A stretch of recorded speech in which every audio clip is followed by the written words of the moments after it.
This is Jackal Fitness. I got my guy, man. I'm super excited. Austin Ammo Williams, Houston's own. First off, champ, thank you for your time. It's a pleasure talking to you, man. Like I said, man, I'm a big fan of your work. I just first off, I want to thank you. You took a picture with my nephew at your last fight on the Maurice Hooker undercard. He was super excited, man. He always talks about that picture that you took with him, man. I just want to thank you for that. Man, no problem, dude. I love everybody that supported me. So to take a picture and to, show some love back is no problem for me at all. Definitely, definitely, man. I just heard you just got out of sparring, man. What that work was like today, man. You know, you one of the top young killers out there, man. What that work was like. Today, I had a really good day. My sparring partner only went in round and a half that I just stopped in my sparring partner. But I've been sparring Benavidez and Regis Prograis and a lot of top champs. So today I was in the ring with just another pro. He's not a champ yet. And it gets pretty easy to get work like that. So today was a real good day for me. I was happy and sharp. I can tell that everything's coming together. But actually, I fight so far out, and you're gonna get the details of that. But I fight so far out that we gonna bring it back down a little bit. I'm getting sharp, getting really sharp. Yeah, definitely, definitely. Just speak on like some of the top guys you sparred with as an amateur, because we hear stories coming up the ranks, and we heard you used to get top notch sparring as an amateur before you turned pro with some elite pro fighters. Just speak on that. Yeah. I got sparring with both the charlo, Austin Trout. I got sparring with Seth Axe. I got sparring with, of course, Regis Prograis. Yeah. I got so much great sparring, man. I can't even remember it all at this point. It's like champion on champion, but those are some really big names for me, and the reason why is because I got to really work with those guys rather than just like 2 rounds and around and never seeing them again. Yeah, absolutely. You get better. Oh, Junior Castillo, I got to work with Okay. him. He's an Olympian. There's so many, man. It's a lot, but that was definitely a big contribution to my success. Is how much work, how much great work I would get constantly. You know what I mean? Yes. So, yeah, definitely the sparring, the work, the camps that I've been in the ring with, that is a huge contribution to my success. Yeah, because like. As an amateur. Yeah, we know what happens in the gym stays in the gym, but word on the street is, man, you got the best of the Charlo brothers, man, but what happens in the gym stays in the gym. That's why, it's an honor for me to talk to you, man, because I know personally what happens in the gym stays in the gym, but I know sparring war stories with my cousin. Earl Spence Jr. is my cousin, by the way, and I know of his sparring wars with Floyd Mayweather, so. Yeah. That's hats off to you, man. To spar those guys as an amateur and to be able to hold your own with those elite world champion caliber guys speaks volumes for your skill set. Right. Thank you so much, man. That makes me feel great. Yeah. It makes you really feel good because I know that sacrifice didn't go, unnoticed because that's really sacrifice. Yeah, definitely. Just speak on your. I know that. Go ahead. Go ahead. I want. I was saying like that sacrifice of sparring guys like that did not go unnoticed, and at first as an amateur you're more so just excited for the work. You're excited that you get this great work.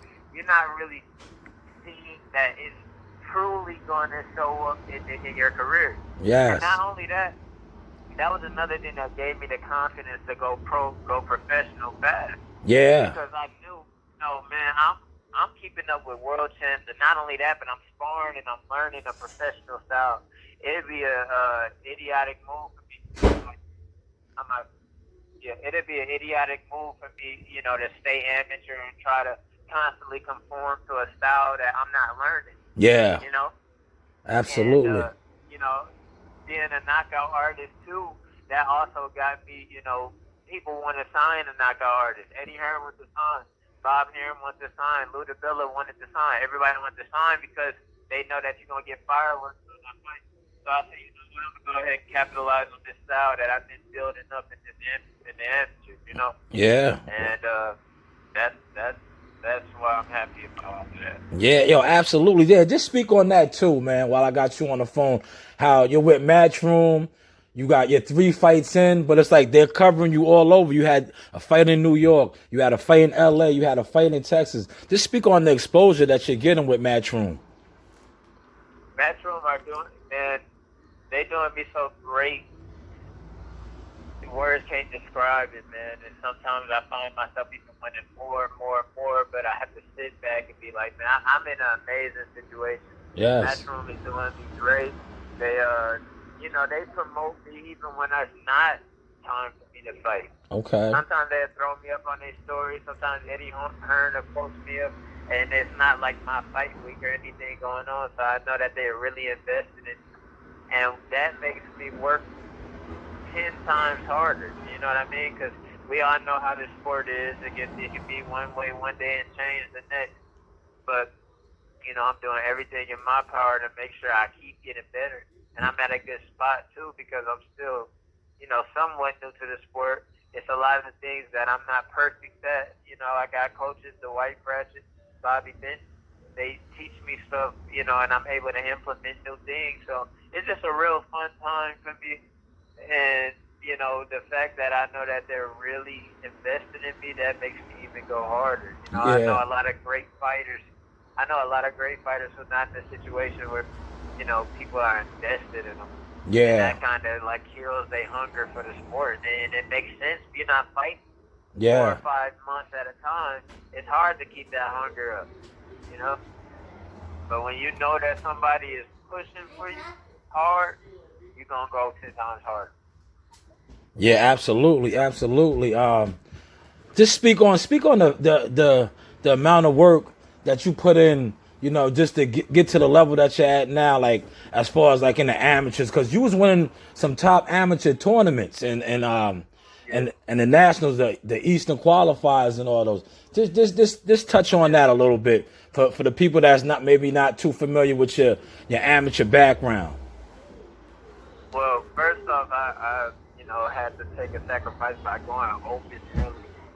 And the reason why is that I wanted to do the top tournaments, and I was told, you know, you have to have a certain amount of open fights to qualify for these tournaments. And I only did 2 novice fights, so yes. So it's I like completely submerged myself into open elite. You know, I was fighting grown men. I was fighting guys with way more experience, and I was using the fights as like sparring sessions. You know, I would fight so much, I would use it as just like another sparring session. Of course, I had all the nerves, I had all of the, you know, regular things that every fighter gets, but I just knew I had to push through it, and you know, I had to play catch up. yeah, no, you started at 19. that right there is a testament to your skill level and to your skills. You jumped right into the water. So I want the people to know that like you jumped right into the water. It wasn't no somebody was holding your hand. You heard what he just said. He took 2 novice fights and then he was in the open. So this kid is a special talent here. You know, special talent. Yep, started fighting in August 2015. Yeah. Went to my first national in December 2015. So that it sounds crazy, but that's how I did it, man. I was like week after week, I was fighting and staying in shape and learning and getting better. You know, staying in main boxing. Main boxing is did so much for me as a fighter. Yes. Because it was rarely a time, especially in the early years, it was rarely a time where I didn't get top work. Yes. Even if a guy wasn't a top level fighter, he was a lot more experienced than me. So I was like constantly challenged for like 2.5 years straight. Constantly just challenge. Somebody new came in and just giving me a style I never seen before. Challenge. I take stuff from them, implement it in my own game, steal things from fighters, you know, and you know, learn a lot of lessons from fighters too. Yeah. And that helped me. So even in these amateur fights, you couldn't really scout because I was coming into the next fight as a a different God. Yeah, you was. A different God. So Yeah. that helped me out a lot. Just you got a lot of kids looking up to you right now from the Houston, Texas area, just worldwide right now because you're on a big platform. Just let the kids know the amount of, dedication and sacrifice it takes to be a boxer. It takes to be in this sport. Man, I'm gonna tell them the amount of dedication it takes to be great. Period. And what that is, you gotta be consistent. You can't skip days with whatever you do. Not even just boxing. I mean, if you want to be the greatest pianist or you want to be the greatest actor, whatever, you know, you gotta have a different type of focus mentally and physically. You can't take days off mentally or physically. And Yes. especially when you're new and you're beginning, I think that to be great, you got to respect your art. You got to respect how art works. You got to respect fundamentals, and you got to also understand muscle memory. Yes. Muscle memory is where you can perform and your body's going to do what it's supposed to do in any situation, not only when you're comfortable, because you see a lot of people, when they're in their zone and they're in their area and they're at home and stuff, oh my God, they can perform the greatest. When a guy's in his first and second round in sparring, oh my God, they performing like Muhammad Ali, you Yeah. know? But then when they get dragged out into the deep waters Deep and, waters. Yes. things unravel, stuff unravels of what they really have been doing and how dedicated they really are. And Yeah. then you see a lot of fighters crumble and break down. You see the majority of fighters crumble and break down when it gets tough. So Yeah. that dedication, just knowing that you're consistent and consistent with the little things, consistent with the running, consistent with the ab work, consistent with doing the speed bag and the doubling bag and all of that work after sparring. Consistent, you know what I mean? When you know you've done everything you're supposed to do, it's so much easier to push through in a hard time because you're not battling yourself. You're not saying, "Oh, I skipped practice." You're not at a recital, a piano recital, saying, "Oh, I might mess up because I skipped 2 weeks of practice." You know what I mean? You know for sure that you put the time in, and then you Yeah. just let your body do what it's gonna do. So I Yeah. say consistency, dedication, and respecting your art. That'll Yeah. make you great in anything you do. Yes, absolutely, man. Absolutely. Another question we like to ask over here at Jackal Fitness, right? Well, I love to ask all the fighters this. After that grueling training camp, you touch the scales, you rehydrate. What's the first thing you like to eat, man, after weighing in? We always find like a breakfast spot. No Okay. matter what it is, it can be a hole in the wall. Actually, the best places I've been to have been holes in the wall. All the And I time. like to eat my pancakes, a steak, Yeah. pancakes, steak, potatoes, and Okay. eggs. Okay. And I Okay. like to drink orange juice. That's how I refuel. I eat that every single time. And I Okay. started doing that in the amateurs. I Okay. would actually go and eat at this place called Cracker Barrel. Yeah, crack. We know. I'm familiar with Cracker Barrel. Yeah.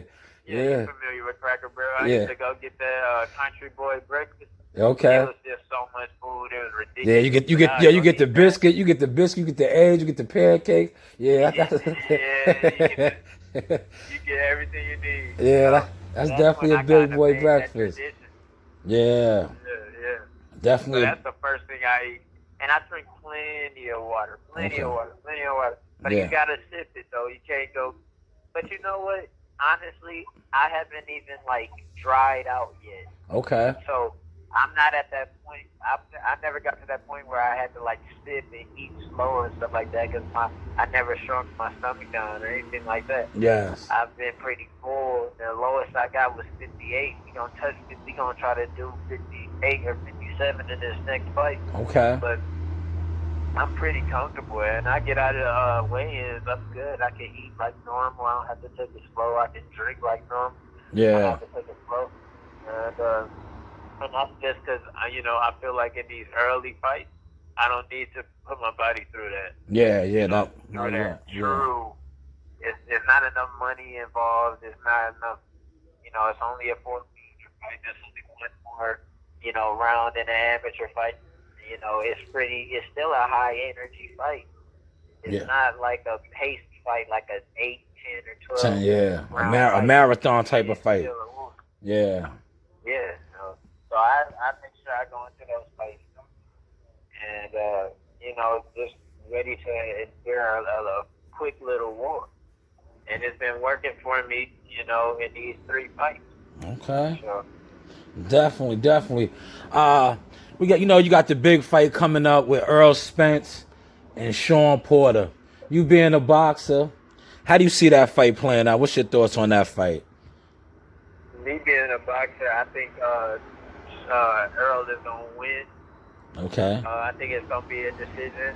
I Okay. think the reason why he's gonna win it may be unanimous because he has a pressure style as well. Earl has a Yeah. pressure style, but his style is a lot more clean, where he lands like shots that score. Yeah. Sean Porter, he gets inside, he gets real rough, he gets real, rugged, and he might cut you and things like that. That's another thing I think Earl is gonna have to deal with. I think he's Okay. gonna have to deal with the adversity of a cut in this fight, but because they just gonna clash so much, one of Yes. them are gonna get cut, and I just think that um, Sean Porter is gonna try to do more of like pushing around and bullying, and he has that type of punch where it's not a snappy punch that'll knock you out, but it's more of like a push and punch and push.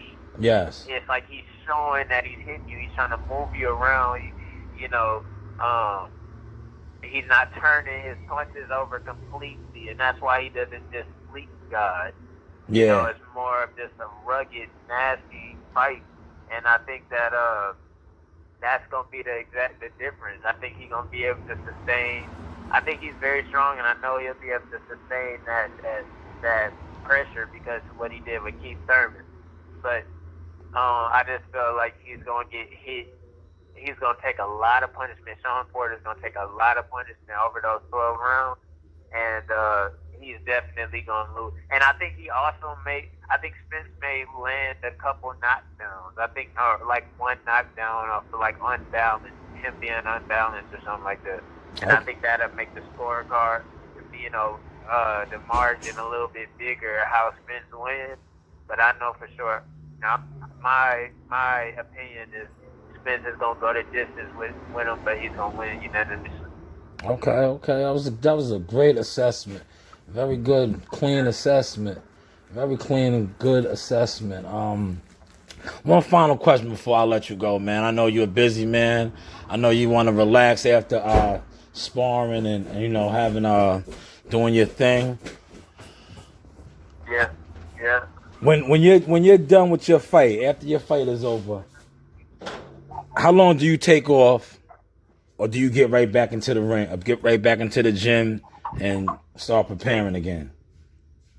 we get right back. Okay. If we not sparring, we still back in the gym. We Okay. still back working. Yeah. And the reason why is because in these fights I ain't had a reason to take a break. The Yes. camp is hard, so of course we're not going back in grinding hard, having time to finish the sprint, things like that. No, but we never stay out of the gym. I'm there. I'm moving around. Some days we can just shadow box. Just shadow box 12 rounds, shadow box 15 rounds, shadow box 20 rounds. Just move around. I like to do this thing where at the gym, the gym is kind of empty, and I come in, I turn my music on blast, and I just shadow box like 10 to 20 rounds. Yeah. And my coach watches me, and I just move around that way. So things like that, that's we always working Yes. because it's always somebody else working, and it's always something to work on. So taking days off and taking off that I don't even know what that means. You know what I mean? Yeah. No days off. I like that. I like that. I like Yeah, that. Once again, this is yeah, that Jackal means fun. Fitness with Austin Ammo Williams, man. I thank you for your time, champ. Continued success. I can't wait for you to fight in New York again, because we will definitely be there to cover the fight, and I will definitely be there to get the interview with you in person. And like I said, champ, thanks for your time. Continue blessings. Continue to keep shining. You have any final shots that you want to say to your fans, to the people? Like, let them know where they can Man, follow you out on Instagram and everything. Y'all can follow me at on Instagram, Ammo Williams, Twitter, Ammo Williams. I got a website, Ammo Williams, where you can keep up with everything. Yeah, buy some Facebook, shirts. He got some Ammo shirts. Williams. Yeah, he got the Yeah, buy some merchandise up shirts. there. The merch is out, you know what I mean? And shout out to my whole team, you know, from my trainers to my management, Churchill, and my promoter, of course, Eddie here in the matchroom in the zone. Yeah. And they do me so amazing. And I just appreciate those guys. To the kids, to all the fans watching, what Yeah. I say is do your thing, love what you do, and stay dedicated to what you do, like I was talking about at the beginning of that interview. Yeah. You know, it's only way the way to greatness is not rocket science. You know, it's pretty simple, but you got to just follow, stay the course. You'll get there. So that's my message there. Definitely, man. Once again, man, thank you, Austin Ammo Williams, man. I appreciate your time, brother. Continue success, continue blessings, man. Thank you to Miss Brittany for setting this up. Thank you to Matchroom. And thank you to your whole team, man. Have a blessed evening, champ. Appreciate it. You too. Peace. Yeah, peace.